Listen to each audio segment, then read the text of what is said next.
Alô pessoal, aqui nós vamos falar agora sobre teologia, né? Mas Flávio, teologia é o estudo sobre Deus. É nada, é nada. Isso é o que fala pra você pra ganhar você, entendeu? No mercado dos trouxa, você tá na prateleira lá pra eles comprar lá. E se você for trouxa o suficiente, ele leva você, entendeu? Então o que acontece? Teologia é o estudo sobre Deus, porque Theo é Deus, logia é estudo, então é estudo sobre Deus. Ó, que lindo, né? Maravilhoso, se isso não fosse uma filosofia errada, né?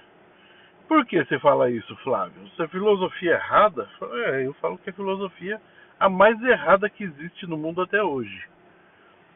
Mas por que você fala isso, Flávio? Porque se a filosofia fosse certa, eu já pergunto pra você, qual que é a certa? Porque tem a teologia da quadrangular, tem a teologia da Assembleia, tem a teologia da Batista, tem a teologia da Presbiteriana, da Wesleyana, tem a teologia católica, tem a teologia ortodoxa. Qual que está certo? Se a teologia está certa, eles deviam concordar em tudo e ter uma só igreja, não concorda? Então, a teologia não é bem isso que explica para você. Então nós vamos ver aqui. É um grupo de pastor debatendo, né? O que a escritura diz para não fazer, né? E a gente usa desses artifícios aí para ver esse povo, né? Se enrolando, né? Eles estão mostrando para você que eles estão errados e vocês não enxergam, né? É que tem o grupinho. Ah, eu sou Team Attila Team. Ah, eu sou César Cavalcante Team. Eu sou do time de um lado, sou do time do. Ah, eu sou de Paulo, eu sou de Apolo.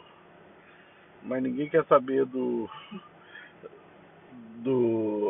de Jesus que deu a vida por eles, né? Mas é isso aí. Então vamos começar o vídeo, vamos ver o que vai acontecer aí, né? Eu gosto dessas coisas aí porque a gente vê a ignorância explanada em vídeo, né? E a gente poder ver, né? Quem consegue ver, vê. Quem não consegue, paciência, né? Mas eu estou aqui para tentar falar isso para você, para que você possa ver. Vamos tentar jogar junto com a gente aqui. A tendência natural é ele ser pós-tribulacionista. Tá, então, pastor, então com essa fala, ser elegante, então o senhor nunca leu a Bíblia antes de ser pós-tribulacionista, não? Versículo mais forte, o texto, o conjunto de versículos mais forte, Posso fazer aqui uma... que diz que durará 7 anos. A gente vai descobrir a hora. Vocês sabem a hora. O dia não, mas o momento vocês sabem. Por que vocês sabem? Não, se eu não sei o dia, primeiro... qual a probabilidade de eu saber a hora? Eu não converso só com o pastor Luciano sobre grego, com o professor. Eu converso com qualquer pessoa sobre a... Potente nada, hein? Não que eu esteja de um lado do outro, eu estou do lado da escritura. Capítulo 16, verso 4. Crescendo a injustiça, os homens se odiarão e se perseguirão e se trairão mutuamente. Então aparecerá o sedutor do mundo, como se fosse o Filho de Deus, e fará sinais e prodígios. A terra será entregue em suas mãos e cometerá crimes como jamais foram cometidos desde o começo do mundo. Então toda criatura humana passará pela prova de fogo.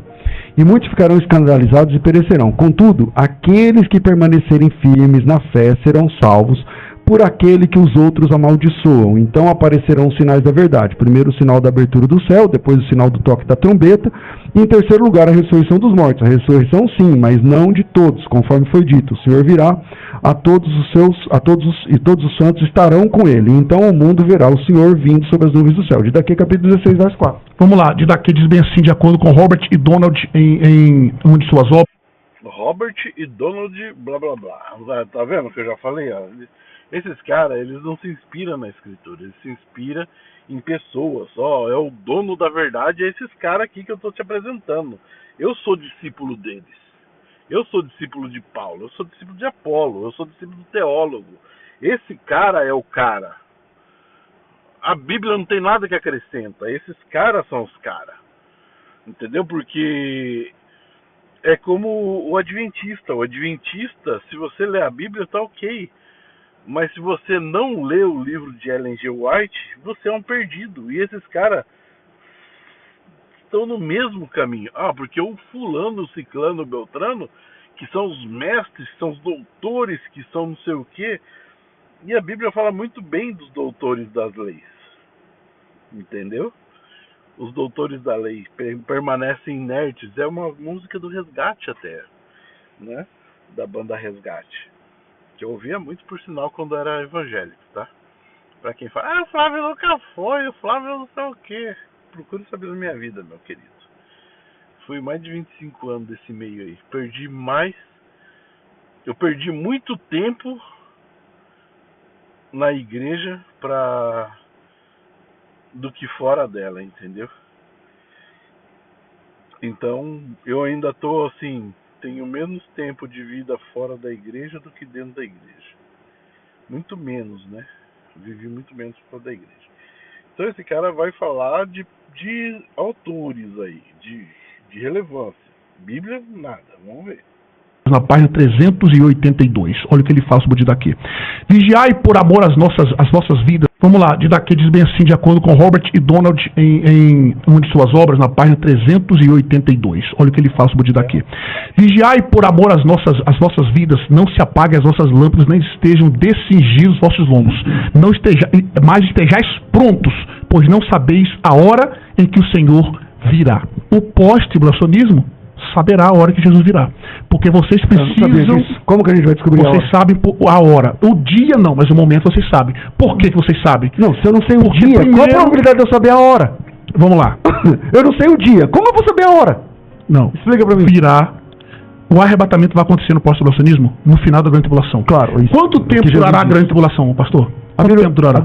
Em torno de 3 anos e meio, mais ou menos. Não. A grande tribulação durará 7 anos exatos. Mas qual texto? De acordo com a Daniel capítulo 9, verso 24 ao 27. Lá fala de Apocalipse capítulo 11, Apocalipse capítulo 12. Então, peraí, qual o texto mais forte, o versículo mais forte, o texto, o conjunto de versículos mais forte, posso fazer aqui uma... que diz que durará 7 anos? Apocalipse capítulo 11. Vamos lá. Apocalipse capítulo 12. Ela fala capítulo 11, né? Daniel capítulo 9. Daniel capítulo 9, verso 27. Ele fará um acordo por 3 anos e meio, por uma semana. No meio da semana vai quebrar o acordo. Essa uma semana... E a grande tribulação mesmo durará quanto tempo aí? Se durará 7 anos, a grande tribulação, se ele vai quebrar o acordo no meio da semana... Só acabou de sair daí do pós e se tornou mid-tribulacionismo, porque essa é uma fala de um mid-tribulacionismo. Só porque eu fiz uma pergunta? É. Então, quem fizer uma pergunta vira mid. Não, a pergunta que o senhor fez. O senhor disse que a grande tribulação será os 3 anos e meio. Isso é fala de mid-tribulacionista. A grande tribulação, embora os juízos mais ferrenhos acontecerá nos últimos 3 anos e meio, isso eu concordo com o senhor. Mas os primeiros 3 anos e meio, ainda que seja um período de falsa paz, também é denominado na Bíblia grande tribulação. Assim, na minha leitura, há uma cadência de 42 meses, que dá 3 anos e meio. 1.260 dias. Que também dá 3 anos e meio. Tempos e metade de um tempo. Que também dá 3 anos e meio. Pronto. Então há uma cadência na Bíblia de 3 anos e meio para a grande tribulação. Então, o senhor... E isso não faz da pessoa meso ou mid tribulacionista. Entender Sim. que a grande tribulação dura 3 anos e meio não significa que eu sou mid tribulacionista. Eu não entendi a referência. Eu vou explicar então, posso explicar? A grande tribulação durará os 7 anos. Embora os últimos 3 anos e meio é o período de maior tribulação por causa dos juízos que virão. Então a grande mesmo seria 3 anos e meio. Seria não, os juízos da grande tribulação. Juízos das 7 taças, trombetas, etc. Se eu bem me lembro do durante o arrebatamento da igreja hoje, aí vem o anticristo e faz um acordo de paz. Não sei se você crê assim. E aí, durante 3 anos e meio, diz, pastor. Durante 3 anos e meio, tem um período de paz. Aí depois que começa a tribulação. Onde está dizendo que tem um período de paz? Só se lembra o texto? Não, isso é a visão não tem lugar nenhum. Tem sim, pastor. Qual que é? Tem sim. Qual que é? Que vai fazer um acordo? Isso. Daniel capítulo 9, pastor. Tá, lê o texto. Daniel capítulo... Ele fala uma... Lê o verso 27. Vamos lá. O texto diz o seguinte. Ele firmará um acordo com muitos por uma semana. Peraí, e na metade da... Eu estou lendo o texto. Ele fará uma firme aliança com muitos por uma semana, e na metade da semana fará cessar o sacrifício e a oferta de manjares. Tal. Beleza, essa última semana aí é... Quanto tempo que é essa semana? Essa semana já se cumpriu. Então só tem que dar um salto do pré-milenismo pro ou para o pós-milenismo? Parece que o senhor tem um problema com as terminologias, né? Você quer classificar as pessoas pelas terminologias. Se o senhor não tivesse problema com terminologia, o senhor não teria chamado 2 especialistas para discutir o assunto comigo. Vem-me a respeito, se pode soar deselegância, mas não é. Mas você acha que o assunto aqui é sobre terminologia? Sim, porque eu citaria grego e hebraico e os 2 avaliariam. Essa foi o que o senhor disse para mim um dia antes do debate. Isso. E continua assim. Então, se eu não puder explicar terminologia, isso aqui é hermenêutica, pastor. Se você quer o amilenista que pensa assim e o pós-milenista que pensa assim. Eles dizem que a semana foi passada. O pré-milenismo se vale de uma interpretação literal das escrituras, meu pastor. Vamos lá. O pós-tribulacionista não pode acreditar que a última profecia, a última não semana deveria. de Daniel... Pode, mas não deveria. É o caso dele. Ele acredita. Não deveria mais posso. E agora? Agora é isso aí. Entendeu? Agora a gente vai chamar ele de amilenista. Eu chamei ele de então só deveria sair do pré-milenismo. Eu disse que não é. Só deveria sair do pré-milenismo e ir para o A e para o pós. Bom, mas obrigado pelo conselho. Muito tempo. Obrigado pelo conselho, mas eu não estou afim de sair. Eu creio no milênio literal e está tudo bem. Quem lê o texto da forma que eu e o pastor César lemos, provavelmente vai enxergar no texto, evidentemente, que a igreja passa pela tribulação. É essa a história da igreja e... Tá vendo, pessoal? É assim, ó. Cada teologia tem uma vertente, entendeu? Porque o fulano, o pensador, a mente sábia de todos os tempos, falou isso no seu livro no capítulo tal. O outro, né? É porque, por causa da teologia, sim, assim, assado, tal, ele crê dessa forma. Entendeu?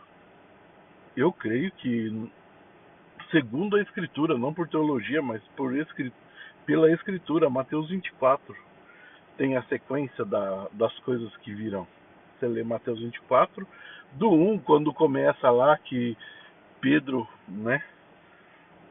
E o pessoal passa pelo, se eu não me engano, lá pelas obras do templo, né? Fala assim, mestre, esse templo, assim, que obra bonita, que não sei o que. Daí ele fala assim, isso aqui, não durará nada, não sobrará pedra sobre pedra que não seja derrubada. E aconteceu 70 anos depois, né? Que tudo isso aconteceu. E que foi o que estava escrito lá em Daniel, que esse rapaz aí falou. Esses 3 anos e meio, né? Essa parte aí, se você colocar na cronologia das 70 semanas de Daniel, essa cronologia aí foi o que aconteceu na época do Messias. Entendeu? Não foi do final. Foi algo que já aconteceu, né? Nós estamos vivendo a última semana. Como é que a gente pega uma semana lá do Daniel lá atrás e fala que aquilo lá é futuro, sendo que aquilo lá está antes da última semana? Não tem uma pessoa sem a psique contaminada, a mente contaminada, ela não falaria uma besteira tão grande dessa. Entendeu? Então ela teria que estar muito cega para falar de uma coisa dessa, uma coisa assim, entendeu? É a mesma coisa que eu falar assim, não, é janeiro, fevereiro, março, abril, junho, julho, agosto, setembro, outubro, novembro, dezembro, maio. Não faz sentido eu colocar maio depois de dezembro. Você entende? E é isso que eles estão fazendo com cronologia. Eu não estou falando que é o mês de maio que está... Eu estou dando um exemplo, entendeu? Eles estão pegando a cronologia e soltando ao léu, achando que o que é, entendeu? Então, você pegando essas coisas aí, essa semana que ele leu aí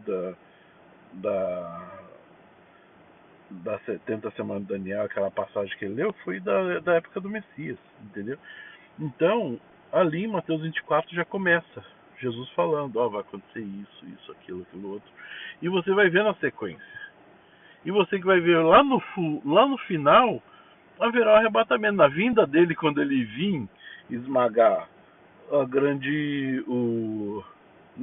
o anticristo, o falso profeta, tal, aquelas coisas, quando ele vir vencer, é quando ele vai levar, entendeu? Quando ele estiver descendo, a gente já vai encontrar com ele no céu, ele já vai estar vindo e a gente vai estar subindo. A mesma referência dessa é a referência de Isaac e Rebeca, né? Se eu não me engano, Abraão mandou o servo dele buscar uma noiva para ele, e ele de longe, quando viu, ele saiu de encontro com a noiva, né? Então o que acontece? A gente está vindo, ele está vindo, e a gente vai vencer o anticristo junto com ele. A gente vai estar junto, ele vai vencer o anticristo e nós vamos estar junto com ele, entendeu? Então ao que vencer será dado no meu reino, será coluna no templo de meu Deus, terá um novo nome, uma pedra com um novo nome, né? Ao que vencer, não é o que fala em Apocalipse, ao que vencer, nós venceremos. Aquele que subir vencerá, entendeu? Agora, um negócio muito errado é você falar assim: não, a gente vai ser arrebatado antes disso acontecer. O erro maior está aí. Por quê? Porque quando você fala assim, a gente vai ser arrebatado antes, quer dizer, se ninguém foi arrebatado e o anticristo veio e mandou dar um número para você vai falar assim: nós não fomos arrebatados, esse não é o número da besta, eu vou colocar um número em mim. Porque o arrebatamento vai vir antes dessas coisas. Então, se está acontecendo isso agora, eu posso fazer. Esse é o erro. Esse é o erro de muitos pastores aí que você vai ver, falar assim: se vir o chip aí, eu vou colocar, porque eu evito de ter carregar carteira, ou de cartão, que não sei o que, blá blá blá blá blá blá. Você entende? Então, por quê? Porque eles estão confiantes que a mentira dele é verdadeira, tá? E a teologia faz isso com a pessoa, né? Como é que se diz, que eu falei no começo? É a filosofia infiltrada nos ensinos do Messias. E essas coisas não é para ser filosofia. Você pode ver que tudo que é filosofia é uma errada, né? Filosofia de vida. O que é isso aí? É uma filosofia de vida. O que você faz? Filosofia de vida. O que é aquilo outro lá? Né? As pessoas, né, tentando deixar as coisas mais intelectual, o que eles fazem? Usam filosofias, né?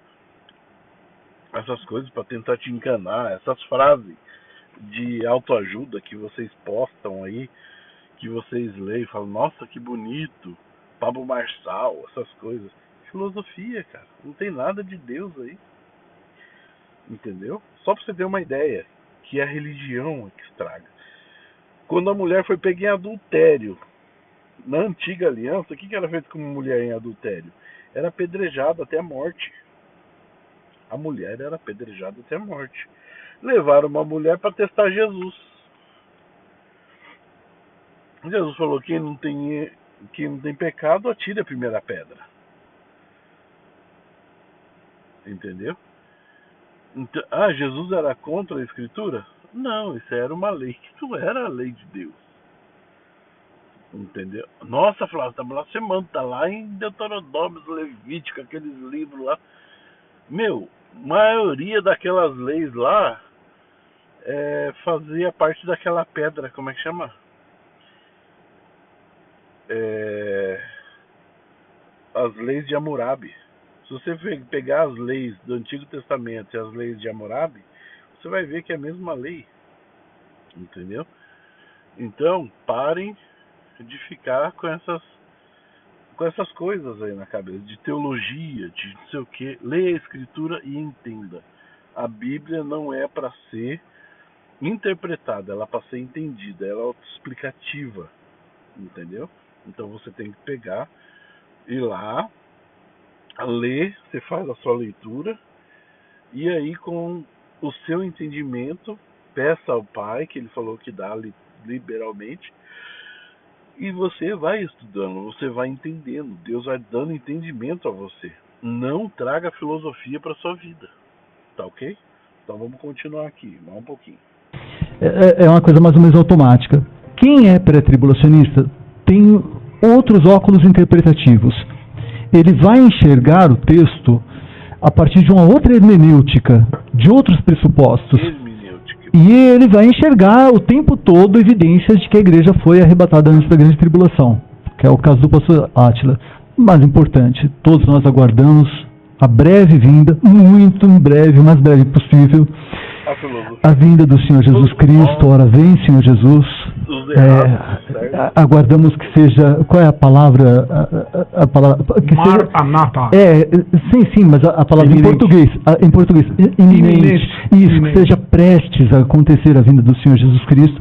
Esse prestes, no tempo de Deus, pode significar daqui a 3 anos e meio, pode significar daqui a 35 anos, daqui a, não sei, mas que seja muito em breve, e o Senhor virá. Para nós, pós-tribulacionistas, a vinda do Senhor é um único evento visível, glorioso, que vem arrebatar a igreja, julgar os vivos e os mortos e assim por diante. Para os irmãos pré-tribulacionistas, é um evento com fases diferentes, tem algumas nuances aí que nós, pós-tribulacionistas, temos dificuldade de entender.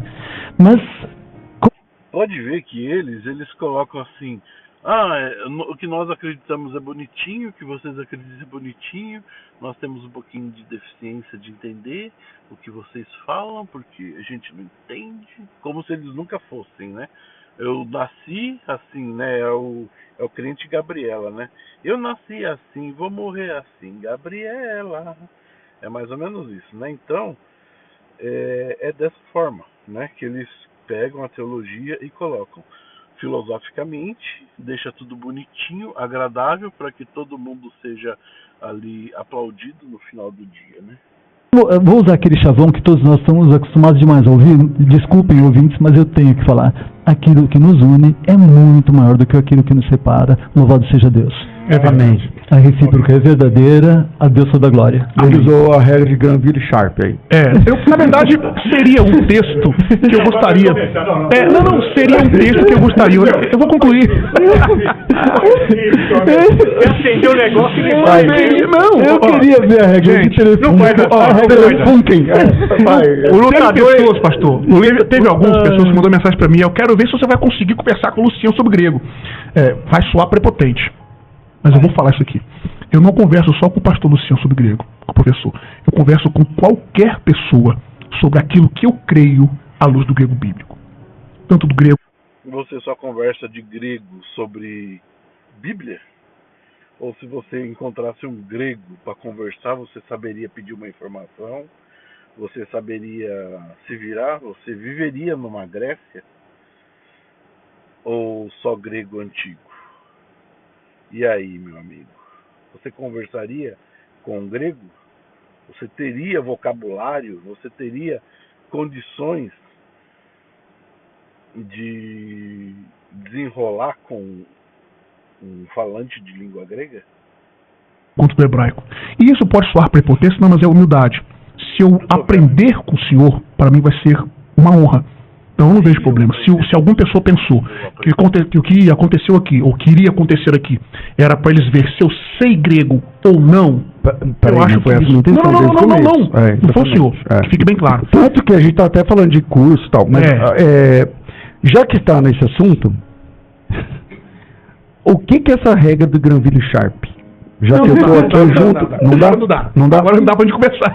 Obrigado. Mas eu gostaria muito... Não, deixa eu só concluir a minha fala. Eu gostaria muito, já que foi esse texto que convenceu o irmão ao pós-tribulacionismo, eu gostaria muito que nós tivéssemos tratado dele aqui, à luz de todas as informações que tanto o senhor quanto o senhor fizeram aqui no debate. Eu gostaria muito de tratar, não só do verso 1, como está a regra de Granville Sharp ali, que eu não vou discordar com o senhor, que a regra em si de Granville Sharp, ela será um problema. Mas não, eu gostaria de tratar todos os textos... que o irmão falou. Não concordar comigo que seria um problema? Como assim? Não, seria um problema de tempo a gente discutir sobre ela. Não dá, só disso aqui. O irmão acredita que em 2 Tessalonicenses 2 existe a regra... o que eu acredito é o seguinte, vamos lá. Aplica a regra de Granville Sharp? O que eu acredito em Tessalonicenses capítulo 2 ali é exatamente isso. Tessalonicenses nós temos 2 substantivos impessoais. Aí nós vamos ter que tratar, o senhor sabe muito bem, da regra de Granville Sharp. Nós não temos só uma regra, nós temos 6. A primeira é que ficou conhecida como a regra de Granville Sharp. Mas não dá para a gente entrar nela aqui agora. Mas eu gostaria que lá se aplica em 2 Tessalonicenses 2. Não, por quê? Por que não? Porque nós temos... pessoal. Isso, é impessoal. Tá. Nós concordamos, não se aplica Granville Sharp. Então, se o senhor concorda que ali... Tá, beleza. Embora o senhor vai concordar que são eventos simultâneos. O senhor vai concordar com isso.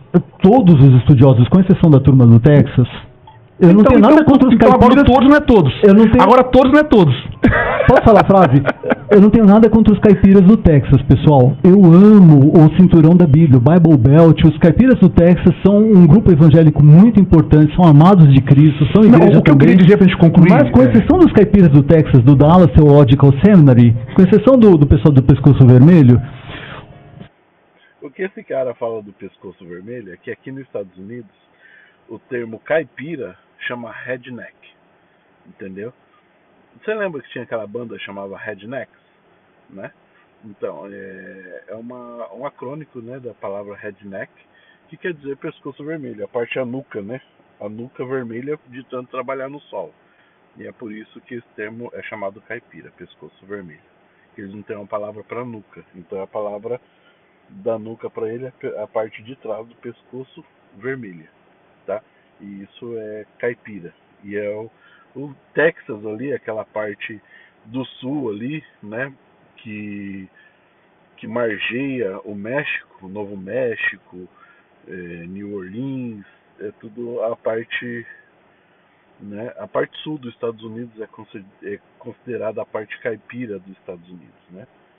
Você pega todos os comentários exegéticos que eu conheço, pelo menos, e eu conheço muitos, eu nunca vi algum que enxergasse ali naquele ASKS, enxergasse dois eventos diferentes. Porque a leitura normal de um ASKS é enxergar uma unidade, independentemente de Granville Sharp. Para quem não sabe o que é um ASKS, é o artigo substantivo cai, que é a conjunção, e um outro substantivo. ASKS, artigo substantivo cai, que é a conjunção. Então, mesmo assim... Você prestou atenção no que esse homem falou? Eu vou colocar de novo esse senhor de azul aqui que ele estava falando. Ele falou que o interessante, o importante era que todos entendessem uma coisa só. Por que não entende? Porque a teologia é diferente. Tipo, para você ser da minha igreja, você tem que aprender a minha teologia. Você não vai fazer teologia na quadrangular, você é um pastor na Assembleia. Você não vai fazer teologia na Assembleia e ser um pastor na Batista. Você entende? Você tem que saber dos termos e dos dogmas daquele lugar. Então, a teologia, ela vai te dar as vertentes daquele lugar. Entendeu? Aqui nós cremos assim, que não sei o que, não sei o que. Você jamais vai fazer teologia numa Batista, ou numa Assembleia, ou numa quadrangular, e vai ser pastor numa Adventista. Por quê? Porque você tem que saber sobre Ellen G. White, os livros dela, aquelas coisas todas. E você não vai fazer teologia na Adventista e vai ser mormon. Porque lá tem Joseph Smith, tem aquelas coisas todas. Então, teologia para eles são dogmas cristãos que eles se acham que são coisas cristãs, entendeu? São dogmas de homens que eles tornam espirituais, entendeu? Deus que mandou fazer aqui. Na Deus é amor, a mulher não pode raspar a perna, aquilo é dogma, entendeu? Todas as pessoas que vão lá faz isso, pratica isso, mas não é bíblico isso. Por quê? Porque isso aí é prática humana, coisas de pessoas que não têm o que fazer, não tem uma estrutura, uma base bíblica para falar assim, não, é assim, tem esse versículo, tem esse. Quando eles têm o versículo, não corresponde ao que eles estão fazendo. Por quê? Porque é um jeito dele interpretar a Bíblia. E a Bíblia não é interpretativa, ela é autoexplicativa. Basta você entender. É apenas isso. Granville Sharp, a tendência natural de um ASKS é enxergar uma unidade de tema. Essa é a tendência natural. Existem inúmeros textos que eu poderia te citar, então, exatamente a mesma construção. A ASKS, Existem inúmeros textos, se você quiser eu posso te enviar. Vamos lá. Que tem exatamente essa construção ASKS, que estão se referindo ao mesmo evento, independentemente se é pessoal ou impessoal também. Então a gente não depende de Granville Sharp, e se fosse Granville Sharp seria a favor do pós-tribulacionismo, e como não é, Granville Sharp também é a favor do pós-tribulacionismo, porque é a ASKS, e a ASKS tipicamente aponta para o mesmo evento, a vinda do Senhor e a nossa reunião com Ele. E uma prova disso... Não, pastor. E uma prova de que é o mesmo evento é que Paulo fala da vinda do Senhor, da parousia, se referindo à vinda do Senhor, ao arrebatamento. Eu preciso mencionar isso aqui. Tá, vamos lá. Então quer dizer que ali parousia se refere ao arrebatamento agora. É a vinda e o arrebatamento, é a mesma coisa. Os cristãos aguardam uma única vinda de Cristo. É por isso que eu disse no início do debate. É uma coisa só. Eu gostaria, por isso que eu disse agora, e no início do debate eu disse uma coisa que eu vou dizer aqui agora, né?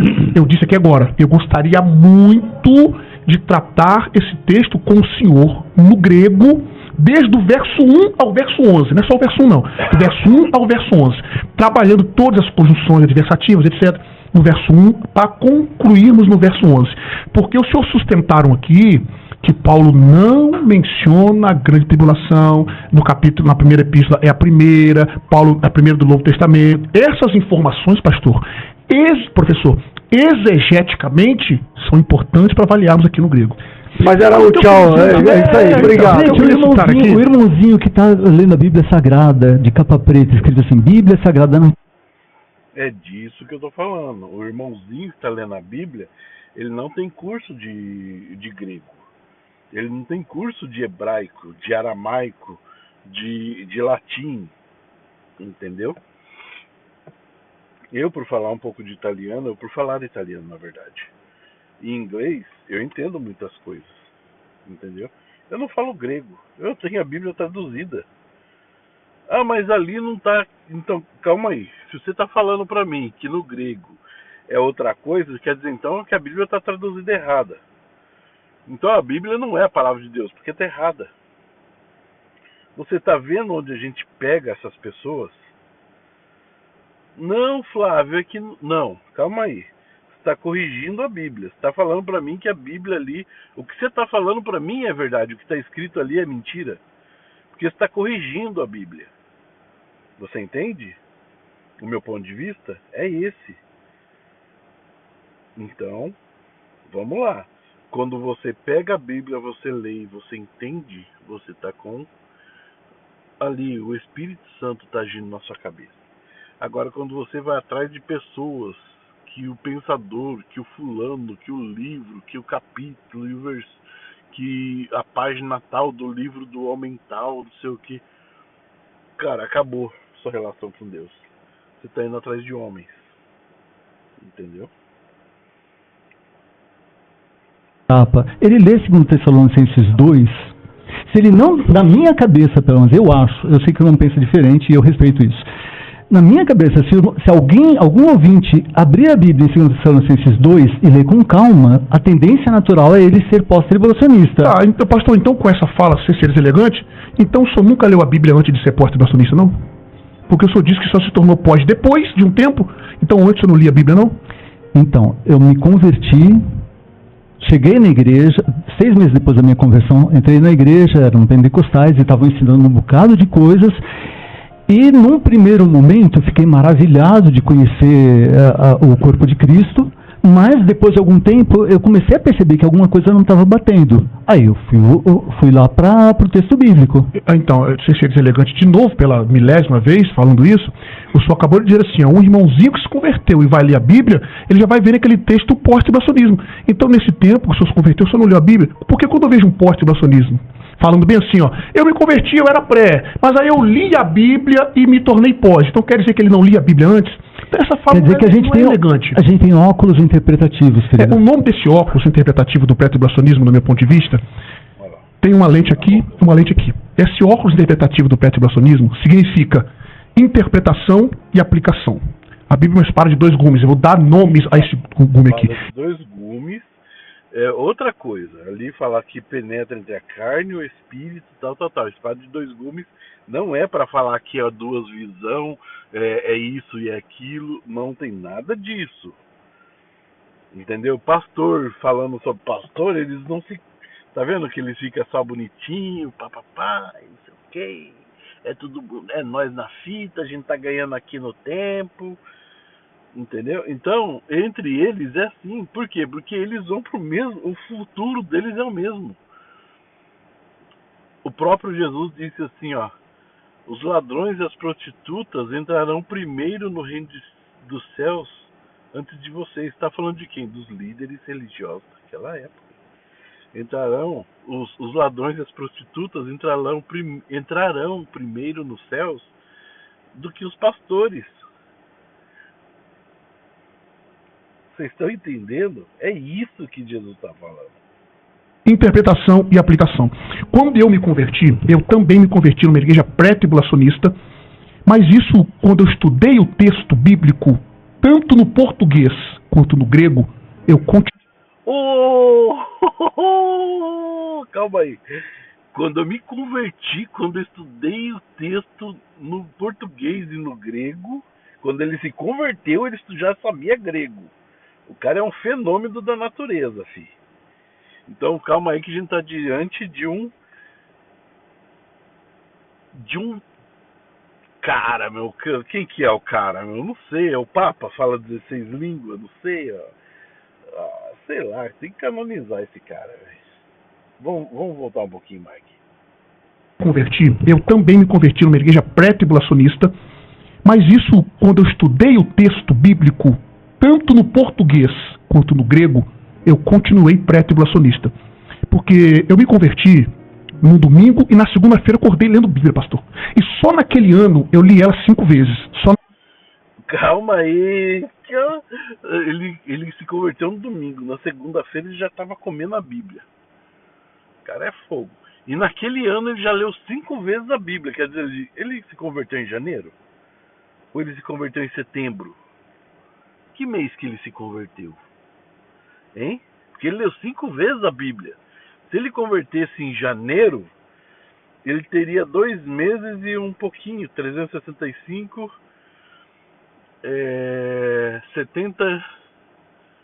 365 mais 365, 73 dias.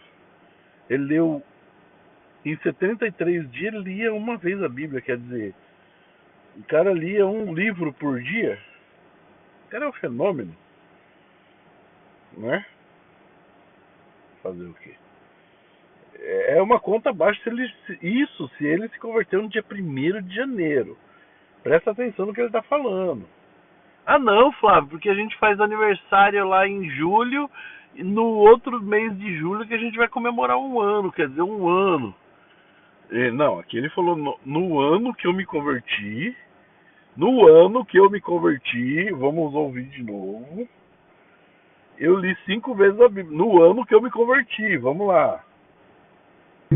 Eu continuei pré-tribulacionista. Porque eu me converti no domingo e na segunda-feira acordei lendo Bíblia, pastor. E só naquele ano eu li ela 5 vezes. Só naquele ano eu li ela 5 vezes. Vamos ver de novo. Quanto no grego, eu continuei pré-tribulacionista. Porque eu me converti no domingo e na segunda-feira acordei lendo Bíblia, pastor. E só naquele ano eu li ela 5 vezes. Só naquele ano que eu me converti. Fora as outras vezes. Então quando alguém fala assim, ó, quando eu me converti na igreja pré, mas aí eu fui ler a Bíblia e 5 anos depois eu me tornei pós. Então... Galera, eu sempre soube da vinda do Messias seria depois da grande tribulação, desde quando me converti. Eu era de igreja que não falava isso. Por quê? Porque eu lia. Entendeu? Eu lia a Bíblia. Eu não lia o que os outros escreviam. Entendeu? Então, mas mesmo o pastor pregando e tal, eu sempre acreditei na vinda do Messias depois. Porque como é que você vence se você não luta? Se você vai ser arrebatado antes, o que é vencer com uma pessoa que não luta? Se você já é mais que vencedor, por quê? Porque porque você está com Cristo, você é mais que vencedor. Beleza, mas você venceu o quê? Quem venceu foi ele, a cruz. Você não venceu nada. Entendeu? Há o que vencer. Entendeu? Então, a questão aí muitas pessoas, eu vivi 25 anos dentro de igreja achando que estava certo ir para a igreja, cantar, essas coisas, eu achava bonito, eu achava legal, entendeu? Eu era músico, eu era baterista da igreja. Fiquei 25 anos, porque eu achava que era verdade, eu achava que aquilo era de fato agradar a Deus, mas não era, você entende? Então é dessa forma que a gente vê que a escritura ela é dominada por esse povo, né? Jesus mesmo falou assim, vocês viajam, vocês viajam terra e mar para fazer um convertido, e eles são 2 vezes mais filhos do inferno do que vocês. Quer dizer, vocês convertem uma pessoa, eles ficam 2 vezes pior do que vocês são. Parem com isso, entendeu? Então o que acontece? A doutrina desse povo acaba sendo terrível, né? Os ensinamentos fora do padrão de salvação, de unidade com Deus, de unidade com os irmãos, né? Vamos lá.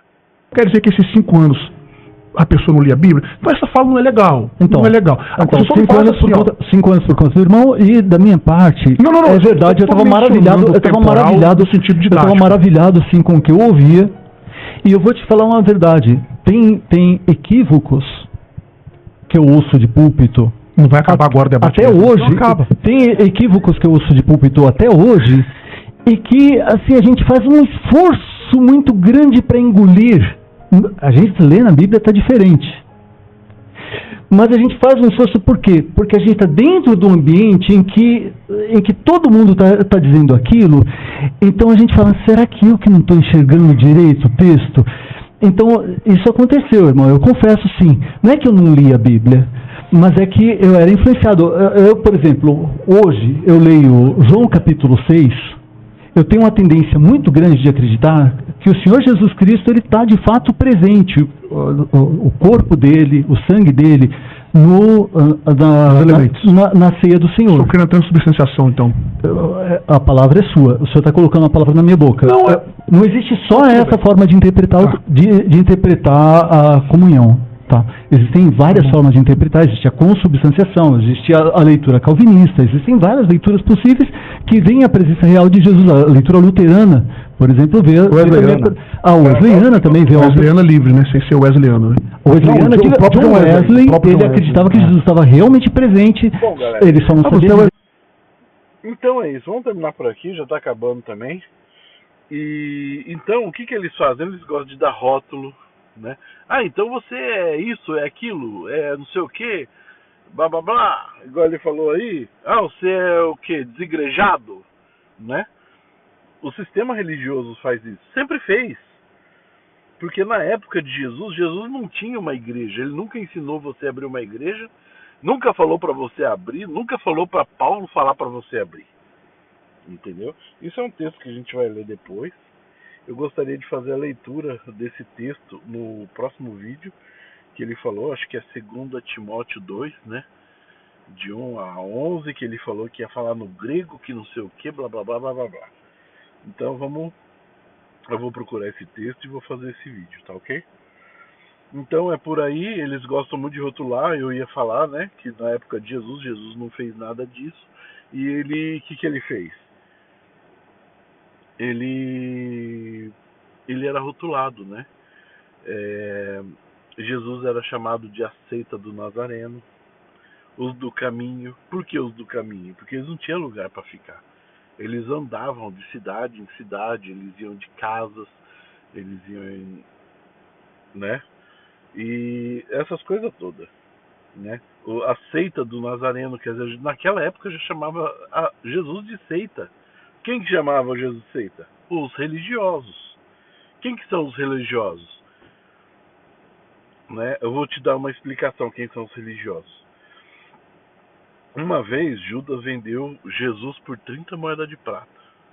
É um ato de traição? Judas traiu Jesus por 30 moedas de prata? Responde aí no comentário. Jesus traiu? Se Jesus traiu, e quem comprou? Se ele vendeu, alguém estava comprando. Quem comprou?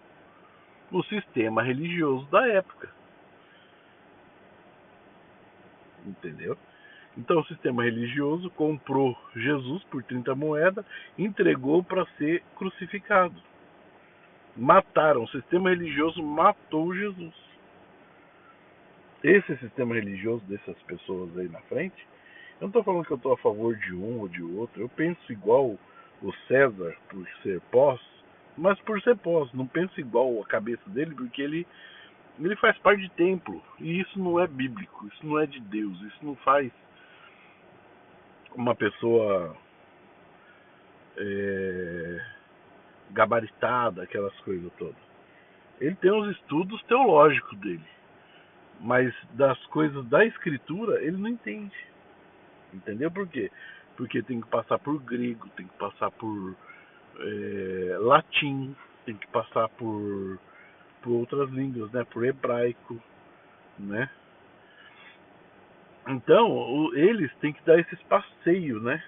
E é coisa que a Bíblia praticamente julga como Pedro como analfabeto, né? Como é que esses caras precisam de tudo isso para entender o que Jesus falou e Pedro analfabeto, vamos dizer assim, foi o papa da igreja, que é uma outra conversa que a gente vai falar depois também.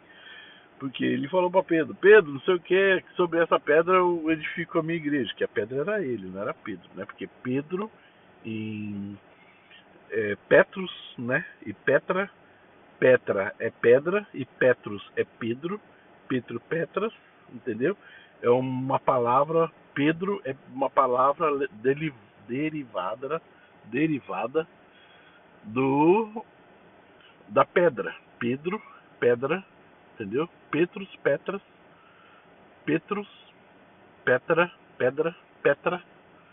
entendeu? Um derivado da outro. Sobre essa pedra edificarei minha casa. Que Jesus é pedra angular, não é Pedro. Pedro não é pedra de nada, entendeu? Pedro, apontando para Pedro assim, ó, Pedro, sob essa pedra, aí ele aponta para ele, eu edificarei minha casa.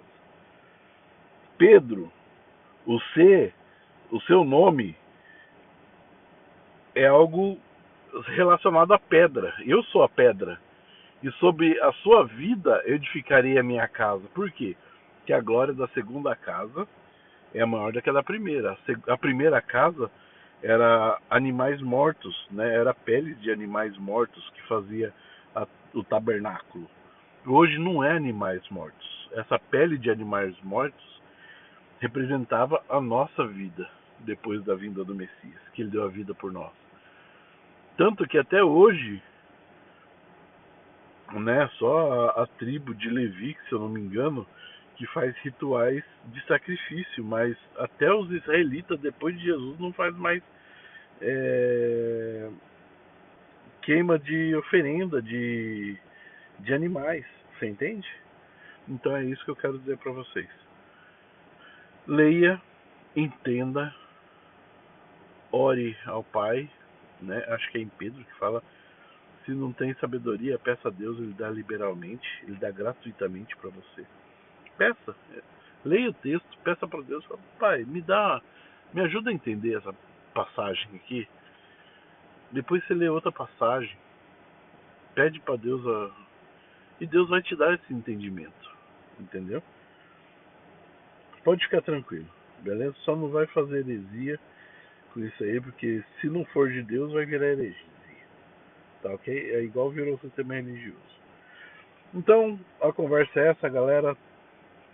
Curta, comenta, compartilha aí, deixa seu comentário bonitinho aí, deixa sua pergunta aí desse vídeo, nesse vídeo mesmo, né? Deixa a sua indignação com o sistema religioso, deixa a sua pergunta, né? Deixa o seu comentário, um acréscimo aí. Se você não entendeu, deixa aí junto com a gente, que se for possível a gente faz um vídeo, porque a sua dúvida pode ser a dúvida de uma outra pessoa também, né? E todos vão ficar sabendo da resposta aí, tá ok? Então é isso. Compartilha com a sua família, com o seu grupo de ensino, com o pequeno grupo, com o G12 que você participa. E vamos lá, tá ok? Até o próximo vídeo, um abraço e tchau.